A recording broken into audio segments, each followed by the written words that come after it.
Between 1919 and 1921, Ireland was completely consumed by a revolutionary war.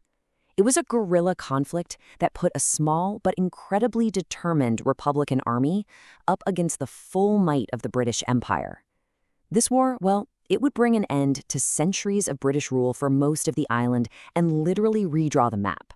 It's a story that reshaped two nations, and it really all boils down to one big question. And that's really the heart of it, isn't it? How on earth did a volunteer force, a group of people who were often poorly armed and constantly on the run, manage to fight the British government to a total standstill? To get that, we've got to go back and see how this whole thing started. Right, because this war didn't just pop up out of thin air. No, it was the explosive end result of years and years of political frustration, a lot of broken promises, and this growing sense that a more radical path was the only way forward. What's just incredible about this time is how fast everything happened. So you have the push for home rule, basically self-government for Ireland, but still inside the British Empire. That led to both nationalists and unionists arming themselves way back in 1912. Then, bam, the 1916 Easter Rising. Militarily, a total failure. But the British executed the leaders, which turned them into martyrs and massively boosted support for a fully independent republic. This all came to a boiling point in the 1918 election. The Republican Party Sinn Féin won this massive landslide. But instead of going to London to sit in the British Parliament, they said, nope, we're setting up our own right here in Dublin. And they called it the Dáil Éireann. And get this, on the exact same day that this new Irish Parliament declared independence, the first shots of the war were fired. Down in Tipperary, a group of Irish Republican Army volunteers who were acting completely on their own ambushed and killed two officers of the local police, the Royal Irish Constabulary. So in one day, the political declaration and the first act of war happened at the same time. And you have to understand, this was no accident. This quote from Dan Green, one of the guys who was there, it tells you everything you need to know. He says, "We wanted to start a war." They weren't just trying to grab some weapons. Their goal was to force a conflict. They saw the police not as keepers of the peace, but as the front line of the British enemy forces. And a war is exactly what they got. But this wasn't going to be a war fought in trenches with big armies facing off. No, this was a war of shadows, a war of ambushes, spies, and absolutely brutal reprisals fought on city streets and down country lanes. So on one side, you had the Irish Republican Army, the IRA.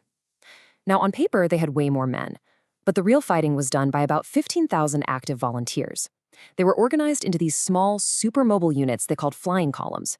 The idea was they could strike fast and then just melt back into the local community.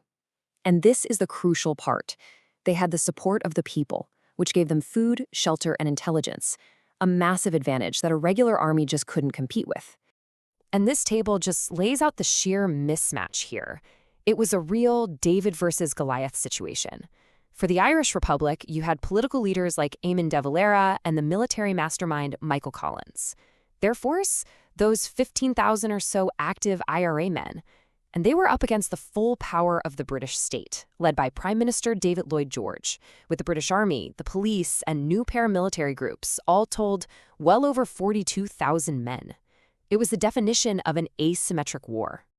So, to fight back against the IRA's guerrilla tactics, Britain beefed up its own forces. The main police, the RIC, were the IRA's #1 target, and their morale was collapsing. So Britain recruited two new paramilitary units. You had the Black and Tans, named for their mismatched uniforms, who were mostly WWI vets and became infamous for their violent reprisals against civilians. And then you had the Auxiliaries, who were all former army officers, a much more elite and, frankly, ruthless counterinsurgency force. The arrival of these guys, well, it was like pouring gasoline on a fire.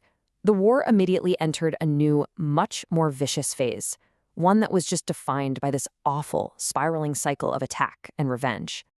And if you want to understand that horror, you just need to look at one day in Dublin, Bloody Sunday.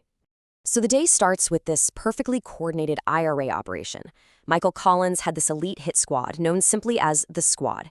They moved across Dublin in the early morning and systematically assassinated 14 men who they had identified as British intelligence agents.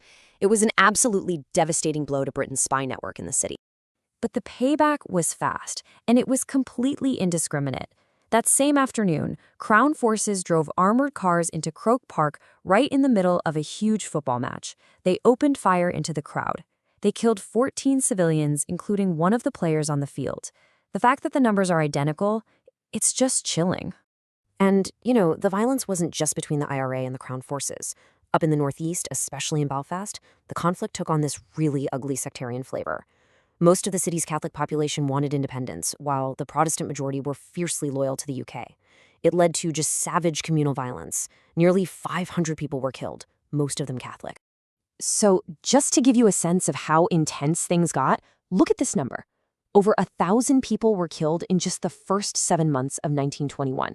That's something like 70% of all the casualties of the entire war, crammed into a few short months. The fighting had reached an absolute fever pitch. But this brutal escalation just led to a total stalemate. The IRA was on its last legs, running desperately low on guns and ammunition. A lot of their best fighters were in prison. But at the same time, the British government was getting hammered, both at home and around the world, over the brutal tactics of the Black and Tans and auxiliaries. So neither side could land a knockout blow, but neither was willing to back down.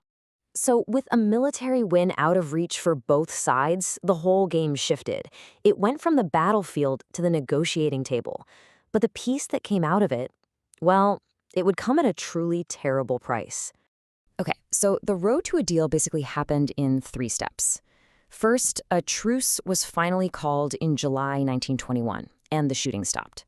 Then delegations, led by Michael Collins for the Irish and Prime Minister Lloyd George for the British, started these intense negotiations in London that went on for months. And finally, in December, they signed what became known as the Anglo-Irish Treaty. But here's the tragic irony. The treaty that was supposed to end one war actually started a new one. It completely split the Republican movement. On one side, you had the pro-treaty people, led by Michael Collins. They said, look, it's not the full republic we fought for, but it's a stepping stone. It gives us the freedom to achieve full freedom later. But the anti-treaty side, led by Eamon de Valera, saw it as a total betrayal. For them, accepting the partition of Ireland and having to swear an oath to the British crown, it was just unthinkable. So when you look at the legacy, it's incredibly complicated. The treaty did end British rule in 26 out of 32 Irish counties. It created the Irish Free State, which was a self-governing dominion, think like Canada or Australia at the time. But it also locked in the existence of Northern Ireland, which stayed part of the UK. And the most tragic part? The bitter split over this treaty plunged Ireland directly into a horrifying civil war, where friends who had fought side by side against the British were now trying to kill each other. Which leaves us with a really tough final question. The war did achieve its main goal. An independent Irish state was created. But that independence came at the cost of dividing the island and a civil war that killed many of the revolution's greatest leaders. So even a century later, people are still arguing, was it a victory or was it a tragedy?